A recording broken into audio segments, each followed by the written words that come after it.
¿Qué tal amigos? Estamos en Los Ángeles Times en español. Yo soy Alejandro Maciel y estamos analizando el tema de las elecciones y el impacto que puede tener en México y en América Latina.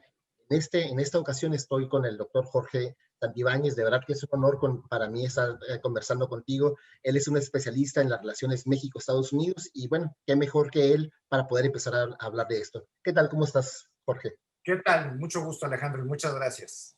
Bueno, te mencionábamos hace un momento antes de empezar la entrevista formalmente que si realmente existe un impacto de las elecciones de Estados Unidos en el trato hacia México y hablábamos de que existen diferentes dimensiones, por decirlo de una manera. ¿Cuáles son estas y cuáles dirías tú que son los impactos?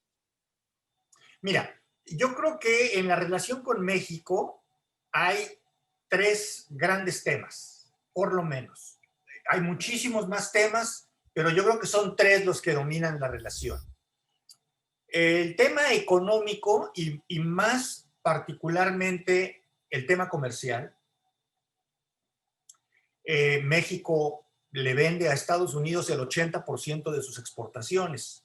Entonces ya te imaginarás el nivel de dependencia y el nivel de flexibilidad que México requiere de su vecino para poder vender lo que produce, más en un escenario en donde las cosas no van a estar simples por la depresión económica en la que van a entrar ambos países. Entonces, un tema es lo económico y yo diría más particularmente lo comercial. De ese tema se pueden desprender otros subtemas como la recuperación de empleos en Estados Unidos que están en México, que por ejemplo forma parte de la agenda del presidente Trump, menos de la agenda de Joe Biden si él resultara electo. Pero sí, ahorita regresamos un poco. Un segundo tema tiene que ver con la frontera, la gestión de la frontera, y es quizá donde hay una diferencia mayor entre ambos candidatos. Por frontera te entiendo toda esta dinámica local, Tijuana, San Diego, Mexicali, Caléxico, Juárez, El Paso, que estamos hablando tranquilamente de 14 millones de personas, tomando en cuenta los municipios y los condados que son colindantes, y que tienen una interacción, yo te diría, cotidiana. La gestión, en el modelo de gestión de la frontera, creo que es donde hay mayores diferencias. El presidente de Trump, lo sabemos, además forma parte de su plataforma de campaña, opta por un modelo de frontera rígida, opta por un modelo de frontera poco flexible, porque en su lógica, que es una lógica un poco anticuada históricamente hablando, es la lógica del por la frontera entran enemigos. Y es anticuada porque desde el punto de vista tecnológico eso no es cierto. O sea, ya la frontera ya no tiene ese papel. Sin embargo, bueno, entre muchos de sus electores es un mensaje que vende. Todo lo que nos hace mal puede entrar por la frontera. Esa es la lógica, que es una lógica muy vieja, es una lógica de los griegos, Sí, sí, cuando, sí. cuando De los muros y todo amurallaban eso. cuando amurallaban las ciudades para que no entraran los enemigos. El COVID incluso lo ha hecho más intenso porque de alguna manera él manda el mensaje de que por la frontera puede entrar contagios, que es un principio técnica y científicamente absurdo, ¿no? El otro tema, que es un gran tema para la relación, es, digamos, cómo se articula la relación en torno a los temas de seguridad, particularmente en el tema de narcotráfico. Después de esos tres grandes temas, hay muchos otros temas, ¿no? El agua es uno de Medio los temas ambiente, etcétera, ¿no? que de repente la gestión de recursos naturales, es decir, cositas que de repente brincan, el papel que juega cada quien en los organismos internacionales, pero yo te diría que los tres grandes temas que definen son lo económico, particularmente el comercio, fronteras y seguridad. Migración juega una especie de papel transversal, que también es un tema importante, y desafortunadamente comunidades mexicanas en Estados Unidos debiera ser otro tema relevante, pero no ha sido. Es decir, México se olvida de sus comunidades en Estados Unidos. Para México es bienvenidas las remesas. Los mexicanos que se fueron ya se fueron. Que les vaya muy bien, que les vaya, mientras mejor les vaya mejor, porque nos van a mandar más recursos, pero no hace realmente nada por los mexicanos en Estados Unidos, ni aparece en los temas. Entonces, ¿qué puede cambiar? Insisto, en términos, más allá de la relación personal, que coyunturalmente juega un papel, y la relación de forma, es decir, las formas de la relación, que Andrés Manuel López Obrador y Donald Trump tienen formas de la relación que parecen muy amigables, pero que en realidad no lo son. Listo algunos temas, ¿no? En el tema de comercio, por ejemplo, en el tema económico, Donald Trump lo tiene muy claro. Él quiere de regreso los empleos que se desplazaron a México, aprovechando de una oferta de mano de obra más barata y más flexible, con regulaciones más relajadas y con una gestión de recursos naturales mucho más flexible. Entonces, muchas empresas se desplazaron a México. El programa Maquilador es quizá, no es el único, pero es el más importante, y que justamente busca aprovechar esa oferta laboral, ¿no? Ahí, ¿cuál sería el cambio más importante? Trump quiere de regreso esos empleos. Los demócratas, digamos que no son tan, querrían de regreso los buenos empleos, no los empleos de mano de obra de baja calificación. Y en esos de baja calificación querrían que fueran en condiciones que responden a sus principios, como cuáles, condiciones de trabajo respetuosas de los derechos humanos, que no haya trabajo infantil, que no haya violaciones en la gestión de recursos naturales, en el manejo de desechos, ese tipo de cosas, que para México, pues es fácil firmar acuerdos, pero es difícil cumplirlos con esos requisitos. Decir que se va a hacer así es muy sencillo. Hacerlo así es muy difícil. Y los demócratas, mira, históricamente lo que ha pasado es que piden ciertas cosas. Que haya, por ejemplo, inspecciones laborales, que no haya trabajo infantil, que no haya discriminación. Incluso los acuerdos comerciales recientes de alguna manera contemplan que pudiera haber inspecciones laborales en los centros de trabajo. Y lo que creo que acaba pasando es, de manera pragmática, acaban aceptando cómo funcionan esas cosas en México. Tratan de instrumentarlas y se acaban haciendo a la idea de que, bueno, no vamos a poder hacer todo lo que queríamos hacer, y entonces tratan de sobrevivir con esa relación. Entonces, en el terreno económico, creo que los demócratas son más abiertos a que haya un desplazamiento de inversiones hacia México, con ciertas condiciones, que no son fáciles. El presidente Trump, creo que en su segundo mandato, al contrario, sería mucho más duro en que los empleos se queden o regresen a Estados Unidos. Y tiene muchos instrumentos para hacerlo y tendrá más. Puede recurrir al esquema de aranceles. Por ejemplo, hay quien dice, no, porque bueno, ya está el famoso TEMEC. Pues sí, ya está el famoso TEMEC, nada más que el TEMEC pide ciertos porcentajes de insumos que sean de la región y que además sean con empleos de, tengo entendido, $16 la hora. En México es imposible que esos empleos sean para los mexicanos. O sea, no hay manera, $16 la hora, o sea, generarías un desorden laboral y no tiene México además. El incentivo de las empresas para desplazarse a México se pierde. Si tienen que pagar lo mismo, mejor se quedan en donde ya están. O se van a otra parte, se van a otra región del mundo. Entonces, en el terreno económico sí puede haber cambios importantes. Yo creo que con Donald Trump el tema sería mucho más rígido. En el tema de la frontera, también creo que Trump optaría por una frontera muy rígida, en muchos sentidos. El muro es quizá la expresión más popular, ¿no? O de la que ha hecho él mayor publicidad. Pero no, el muro no es el único problema. Evidentemente el muro es una expresión del problema, pero los mecanismos de ingreso a Estados Unidos le va a pedir mucho más a México en términos de control de su frontera.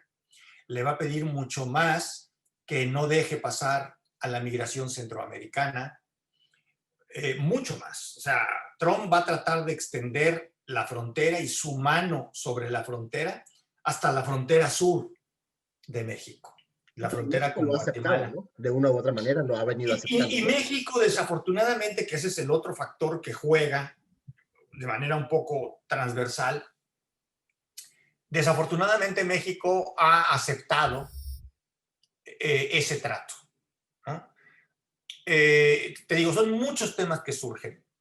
El tema de seguridad, creo que al final Estados Unidos ha perdido la confianza en las autoridades y en los cuerpos de seguridad mexicanos. La detención, que ni siquiera es captura, porque estaba entrando al país, la detención del exsecretario de la Defensa durante el sexenio de Peña Nieto y la detención de Genaro García Luna dejan ver de manera muy clara que no se tiene confianza en las instituciones mexicanas. No se compartió información. Después de lo que pasó en Culiacán el año pasado, que se tenía ya capturado al hijo del Chapo Guzmán y se le dejó escapar, Estados Unidos yo creo que perdió la última, y esto rebasa al presidente Donald Trump, el FBI, la DEA, van a seguir funcionando más o menos con las mismas lógicas con respecto a este tema, casi con cualquier presidente. Entonces yo creo que se ha perdido mucho, más allá del buen trato y de la buena relación de forma que tienen los dos presidentes, se ha perdido mucho de la confianza para construir conjuntamente, sobre todo en el tema del narcotráfico y las organizaciones criminales, con México. Y el presidente mexicano no ha sido un buen socio porque ni siquiera se conoce su estrategia. Es decir, más allá de la estrategia esta ridícula de abrazos, no balazos y de atender las causas, que suena muy bien eso de atender las causas, pero pues para que las causas modifiquen las consecuencias, tienen que pasar 2 o 3 generaciones. Eso no se resuelve en 2 o 3 años. Eso se resuelve en 20 años. Y en 20 años constantes de dar apoyos para que los jóvenes no se vayan con el narcotráfico. Claro. En términos políticos, me parece que la apuesta de México fue una mala apuesta. Gane quien gane, queda mal. Si gana el presidente Trump, creo que la amistad, entre comillas, no va a servir de mucho, porque es muy probable que Trump pida más, porque así es el presidente Trump. Pero ¿qué más le puede pedir a México? ¿Qué más le podría pedir? ¿Perdón? ¿Qué más le podría pedir a México? Por ejemplo, un control total de los flujos migratorios. No nada más centroamericanos. Mira, el COVID puede tener como una de sus consecuencias, yo diría más inmediatas, el incremento considerable de la migración centroamericana y mexicana. La mexicana es probable que tenga ahora sí que un rebrote. La mexicana que ha disminuido considerablemente por cuestiones demográficas, no porque en México las cosas estén muy bien, sino porque hay menos jóvenes, o los jóvenes tienen otras opciones. Por ejemplo, él puede pedir el control total de los flujos migratorios y en particular de la migración indocumentada. México no está en condiciones de hacer eso. Lo hace con los centroamericanos, pero es muy difícil que lo haga con los mexicanos, porque la Constitución, el costo político para el presidente López Obrador sería altísimo.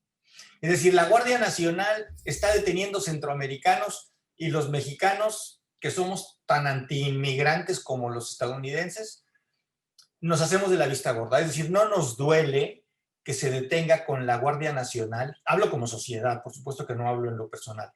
No nos duele que se detenga con la Guardia Nacional y que se obligue a los migrantes centroamericanos o a regresarse o a echarse en brazos del crimen organizado. Pero el día que eso empiece a pasar con los mexicanos, la situación va a cambiar, porque además la Constitución garantiza el libre tránsito. Claro. Entonces, las organizaciones defensoras de los derechos humanos van a intervenir. Es decir, si hay un incremento de los flujos migratorios, los datos, si los analizas, los datos de las detenciones, ha habido un incremento considerable de los mexicanos, ¿eh? Y ya no de familias, que era el caso de los centroamericanos, sino de hombres solos, es decir, la migración que siempre se ha ido a Estados Unidos. Los datos de los últimos 3 meses son reveladores en ese sentido. Hay una participación mayor de mexicanos solos, jóvenes, que van a buscar trabajo. Esos son los que el presidente Trump quiere detener a como dé lugar. Entonces, ¿qué le va a pedir, a pesar de que sean grandes amigos, Donald Trump si se reelige? Un control total de los flujos migratorios. ¿Y cuál sería el caso de Biden? Biden, el Partido Demócrata tiene, más allá de lo que él piense, el Partido Demócrata, Biden es un presidente que va a llegar con muchos más contrapesos, internos y externos. Donald Trump tiene contrapesos, sobre todo externos. No tiene contrapesos en el Partido Republicano. E incluso el Senado, bueno, no hay más que ver la propuesta de la juez. Y pues digo, por decir lo último, ¿no? Es decir, los republicanos no son un contrapeso. Biden va a tener contrapesos en el Partido Demócrata. Y va a tener contrapesos en el Partido Republicano. Y esos contrapesos lo van a llevar a tratar la migración desde una perspectiva más humanitaria. Y va a haber una especie de tensión, porque si tú sobredimensionas la perspectiva humanitaria en el manejo de la migración, llegan más. Y la sociedad americana no está preparada para recibir flujos muy grandes de migrantes. Entonces, va a ser un tema en el que va a haber menos claridad por todas estas fuerzas que actúan no necesariamente de manera armónica. Las organizaciones protectoras de los migrantes, muchas de ellas cercanas al Partido Demócrata, muchas de las fuerzas que han hecho un activismo muy claro por, yo no veo a Biden teniendo a los separando a los niños, teniéndolos en jaulas, es decir, sería un poco regresar a la etapa Obama en el tema migratorio, que tiene una componente que es muy delicada: las deportaciones masivas. De hecho, eso te quería comentar. O sea, aunque el tono es más amigable de parte de los presidentes demócratas, bueno, los resultados inmediatos, por ejemplo, en el caso de Obama, fue la deportación de cientos de miles, si no es que 1 millón. O sea, ninguno de los dos puede ser totalmente abierto a la migración. La sociedad estadounidense no soportaría eso, ¿eh? Ninguno de los dos. Trump tendría el camino más libre para ser represor, porque tiene la complicidad de México y porque no tiene contrapesos. Y tendrá menos contrapesos si gana. El Partido Demócrata no puede ser tan claro porque tiene contrapesos. Y contrapesos internos, contrapesos de los mismos demócratas. Sin embargo, ante tantas presiones, lo que siempre ha pasado es que controlan la frontera de manera rígida y que hacen deportaciones de carácter masivo. El primer presidente que puso bardas fue Bill Clinton. Demócrata. Demócrata. El presidente que más deportaciones, que más devoluciones ha hecho por periodo de tiempo es Obama. Ujú. Entonces, ninguno es buena noticia para la migración. Digamos que depende de cómo quede configuradas las cámaras, es probable que los demócratas sean más amigables a procesos de regularización. Por ejemplo, los DACA. Yo sí veo que el Partido Demócrata, por los propios contrapesos internos, oxigene la presión migratoria con temas como el de DACA, con temas como el de lo que Trump llama la migración en cadena. Es decir, no una regularización masiva de que todos los indocumentados, eso realmente lo veo muy difícil, pero sí un escenario amigable con algunos sectores. Los DACA son un grupo muy regularizable. Los DACA y su entorno, los papás de DACA, porque es gente que trabaja, es gente que estudia, es gente que... Los DACA, muchos de ellos no hablan ni español, no conocen otro país que no sea, ni otra sociedad que no sea la de Estados Unidos. Y ya Entonces, están educados, ya invertiste en ellos, hablan tu idioma. exacto, Ujú. exacto. Entonces, los demócratas van a ser, y además, no se pueden traicionar, Ocasio-Cortez, en fin, ha habido una cantidad de demócratas que han hecho campaña por los DACA, que los DACA los han apoyado. No podrían de la noche a la mañana decir nos olvidamos de los DACA. Entonces, como que por grupos, ese sería un grupo muy favorecido. Los migrantes que ya tienen mucho tiempo en Estados Unidos también serían un grupo que podría ser favorecido. Con un presidente Trump en un segundo término, yo no veo ninguno de esos escenarios, ¿no? Y Entonces, una pregunta para el ciudadano común y corriente de México, en México, ¿cuál es el efecto que puede tener uno u otro? mira, el mexicano en México, cree que nos conviene más un presidente demócrata. De hecho, lo sobreestima. Cree que, por ejemplo, o sea, lo sienten más bueno, porque como está más preocupado, los demócratas se preocupan más por temas sociales que por temas económicos. Creen que son más cercanos a problemas que tiene México, como la desigualdad, como las violaciones a derechos humanos, como la inseguridad, es decir, ese tipo de cosas como que dicen, además de que en esta ocasión el mexicano común y corriente tiene una percepción muy negativa del presidente Trump, el mexicano de México. Entonces yo no tengo un dato duro, pero estoy convencido, seguro, de que si se aplicara una encuesta, el mexicano de México preferiría que llegara Biden. Pero también, Presidente mexicano, ujú, el presidente mexicano y el gobierno mexicano, que aquí son dos cosas diferentes, ¿eh? Es decir, el mexicano común y corriente y el gobierno mexicano son dos cosas diferentes, particularmente en este tema. El gobierno mexicano, incluso hace rato empezábamos a platicar, la tiene difícil con Trump, porque el hecho de que sean amigos no va a modificar, al contrario, Trump se va a endurecer si gana. Y construir una relación con Biden, que es posible, requiere que el gobierno mexicano invierta mucho más tiempo del que ha invertido.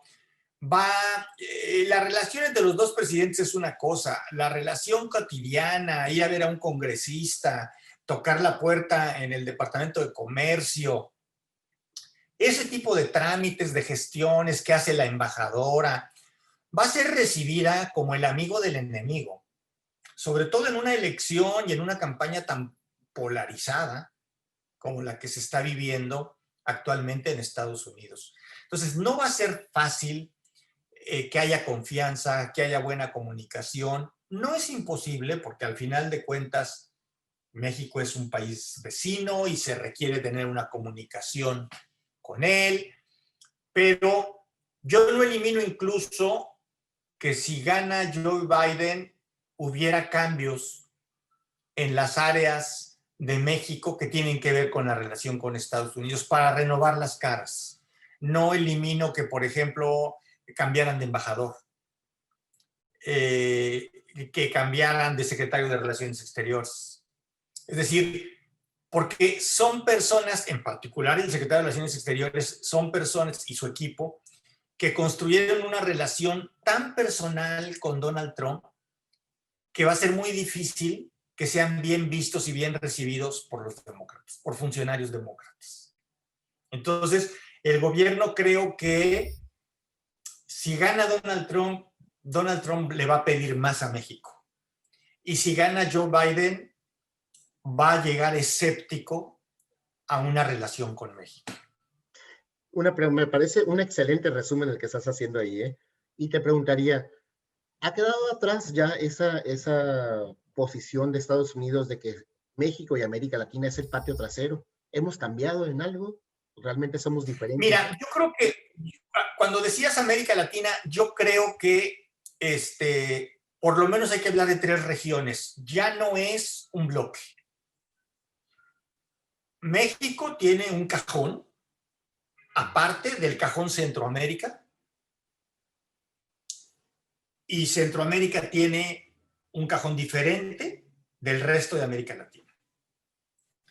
Entonces, creo que Estados Unidos tiene una estrategia para con México, que se basa en estos temas que mencionamos, una estrategia para Centroamérica, que está muy focalizada en el tema migratorio, y una estrategia, y sobre todo seguridad. Seguridad es una constante. Seguridad, la seguridad nacional de Estados Unidos, la circulación de drogas, la circulación de armas, la conformación de grupos subversivos, la circulación de personas de otras regiones que usan la región centroamericana y mexicana para llegar a Estados Unidos. Esa es una preocupación constante y va a ser una preocupación del que sea, de cualquiera de los dos.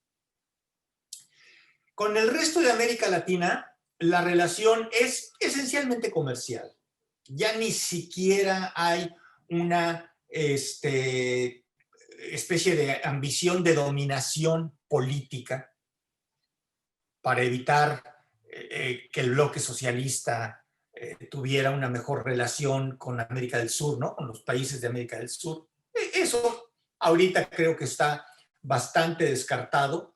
Y entonces sus relaciones fuertes con América Latina serán, al menos en el corto plazo, con México, sin duda, con Centroamérica como bloque, que ahí sí lo siguen viendo como un bloque, y con el resto de América Latina, lo que esencialmente nosotros conocemos como América del Sur, que tiene siempre un capítulo de seguridad, como te mencionaba, que tiene temas de carácter comercial. Hay muchas mercancías sudamericanas que Estados Unidos compra y consume, vino, materias primas, mano de obra, porque hay también algún desplazamiento de inversiones estadounidenses, pero no tiene la prioridad que tiene Centroamérica y México con Estados Unidos. Entonces, ya no hablaría yo de América Latina como un bloque. Para Estados Unidos creo que América Latina dejó de ser un bloque. Y no hay ninguna iniciativa de parte de los de América Latina. El presidente López Obrador intentó acercarse a Centroamérica, pero mira, yo creo que no tenía mucha idea de lo que eso significaba. Complicado que estaba. Y el COVID acabó con eso. Oye, o sea, la crisis económica. Mi última pregunta sería, ¿cuáles serían los temas pendientes de Estados Unidos? Y te la planteo así porque así lo había concebido, pero ahora que hablas de que hay 3 bloques por lo menos para América Latina, te preguntaría, ¿cuáles serían los temas pendientes de Estados Unidos para la región, por lo menos? ¿Para la región América Latina? Exacto. Mira, seguridad. Hay una cantidad de tráfico de drogas, de armas, de personas en la región, que Estados Unidos no ha podido controlar. No ha podido ni siquiera, esencialmente, creo que Estados Unidos en algún momento se planteó 3 escenarios. Terminar con eso. Yo creo que ya se dieron cuenta que es casi imposible terminar con eso, ¿no? En algún momento creo que lo creyeron, ¿no? Controlarlo, que creo es la etapa en la que están y que está costando trabajo. Y una tercera que es administrarlo. Entonces, ellos tienen muchísimo interés en tener una buena relación para poder seguir teniendo agentes en Colombia. Venezuela es una especie de lunar que se cuece aparte. Probablemente Bolivia sea un poco el caso. Pero los temas que tienen que ver con la seguridad nacional de Estados Unidos, insisto, drogas, armas, escenarios de lavado de dinero, terrorismo, esa es una de las preocupaciones de la región, como región. Comercio, creo que ahí sí es muy diferenciado. Es mucho más importante con México que con el resto del bloque. Migración es muy importante Centroamérica y México, mucho menos importante el resto de la región. Te digo, varía. Creo que la constante sería el tema seguridad. El tema seguridad le entraron los gobiernos de Estados Unidos por el tema político. De alguna manera, teniendo una relación basada en la seguridad con, y bueno, está documentado, ¿no? La injerencia estadounidense en la vida política de países como Chile, como Argentina, ¿no? Todo Centroamérica, Colombia, ¿no? Colombia, ¿no? Todo Centroamérica.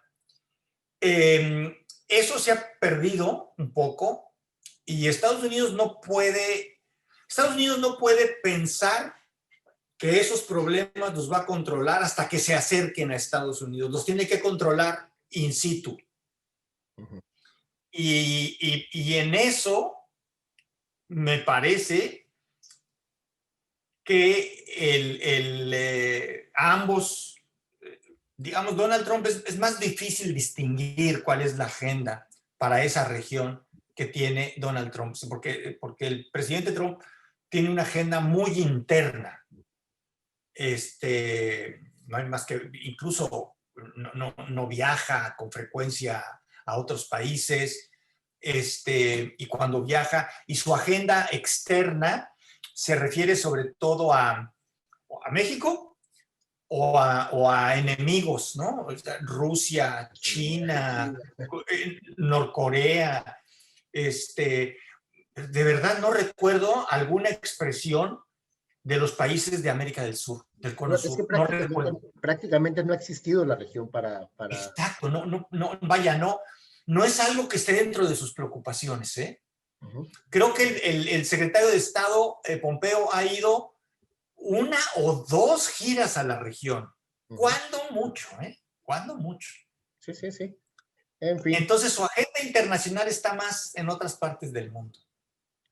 Bueno, Jorge, te agradezco mucho esta conversación. Realmente ha sido muy interesante. Creo que logramos así como desentrañar un poquito de cómo se ve el panorama.